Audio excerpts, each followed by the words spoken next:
Thank you. I appreciate this opportunity for a vibrational checkup. I need it.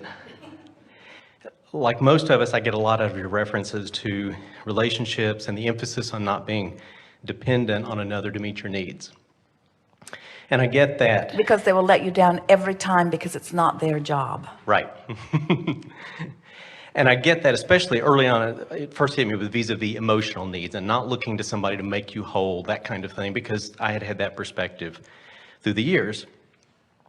And as part of that commentary on how many of us currently look at the definition of commitment and expectations to do this and that until death, or jump through these hoops and I'll be happy. False premise, false premise, false premise. And I'm another one who has listened to you too much, so. And it's not even over yet. And you've said those things are not only too rigid, they're unrealistic. Makes perfect sense. Because they're based on false premises. Right. We really want to drive that one home. You can't start out with something that's corrupt at its base and ever make it work without more creativity than it's worth. Well, clearly this is the day of false premise. But it also sounds like at times when you're describing this dynamic that you come right up to the edge of saying that might include expectations of monogamy, or that might include expectations of somebody being there for you when times are hard, or other kinds of expectations. So my question is, are there any expectations of another in a relationship that are not unrealistic and too rigid? Well, here's the thing. Of course, it's appropriate for you to sift through your buffet and find your preferences.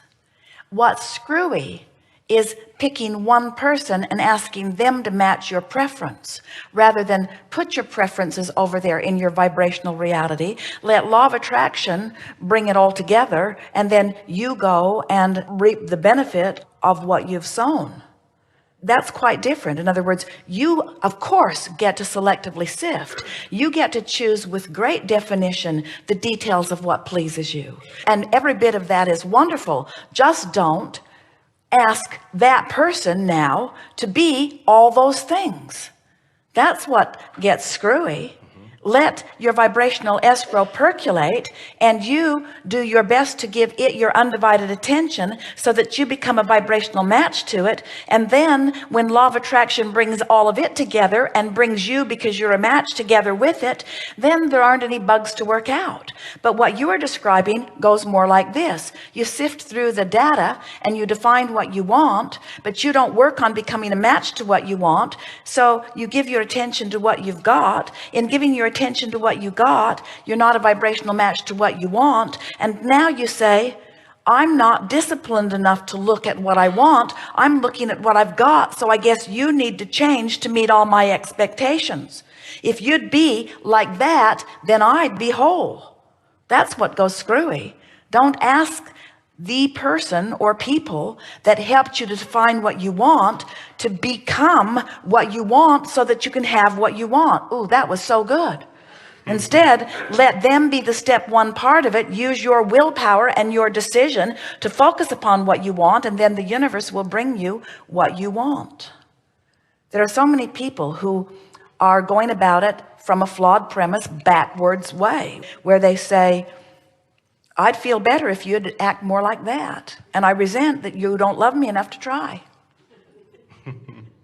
And if they could speak it like it really is, they'd say, hey, it's not my job to be everything that you want. It was my job to harass you into clarity about what you want. And now you're clear about what you want. Can't you see I'm not it? Don't try to make me be it. Focus upon what you want and let that come to you, and leave me alone. No, I want you to be it. You inspired my desire. And if you hadn't made me grow, I wouldn't be having this problem. So you owe it to me to be what I grew to. Got it. Here's something really worth remembering here. When you stand where you are, knowing that you want something that hasn't come about yet, and you don't have the discipline to look in the direction of what you want, but instead you're looking at whatever it was that caused you to want it, and you're feeling the discord of that lack of focus.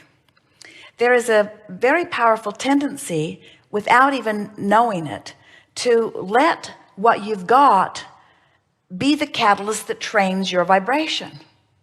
So you keep thinking this thought, which is different from what you want, but you keep thinking the thought, so you develop a belief or a chronic pattern of thought, which then holds you apart from what you want.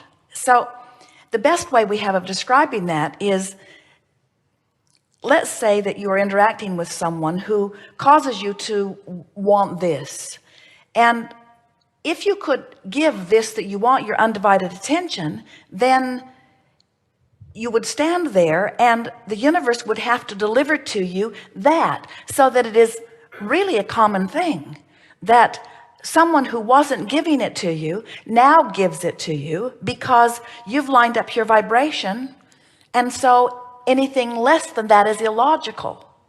And you threw in some words like monogamy.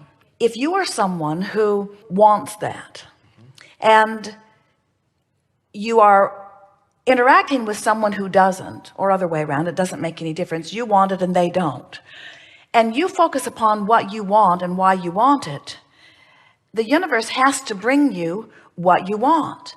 But if you focus upon what the other wants, which you don't want, then without meaning to, you train your vibration to what you don't want, and then you can't get what you want, and you keep thinking it's the other person's fault, when the only thing that ever comes to you is what's active in your vibration. This is just another way of saying to you, you've got to let everybody else off the hook, and you've just got to develop your own deliberate pattern of thought by focusing upon what you want. Stop asking other people to be big players in giving you what you want, and you be the only player in becoming a match to what you want, and then watch how fast the universe delivers to you exactly what you want. And when that happens, then you're able to live and let live. Then you're able to let the world be whatever it individually chooses to be, because it can't hinder you or keep you from what you want. It never could. But sometimes it feels like, it's like the Tabasco sauce in the pie story that we used to tell. There's Tabasco sauce in this kitchen, I know it's going to get in my pie. It's not going to get in your pie. Well, it's in the kitchen, it might get in my pie. It's not going to get in your pie. Well, it's in the kitchen, it might get in my pie, and I'd feel a lot better if it wasn't in the kitchen.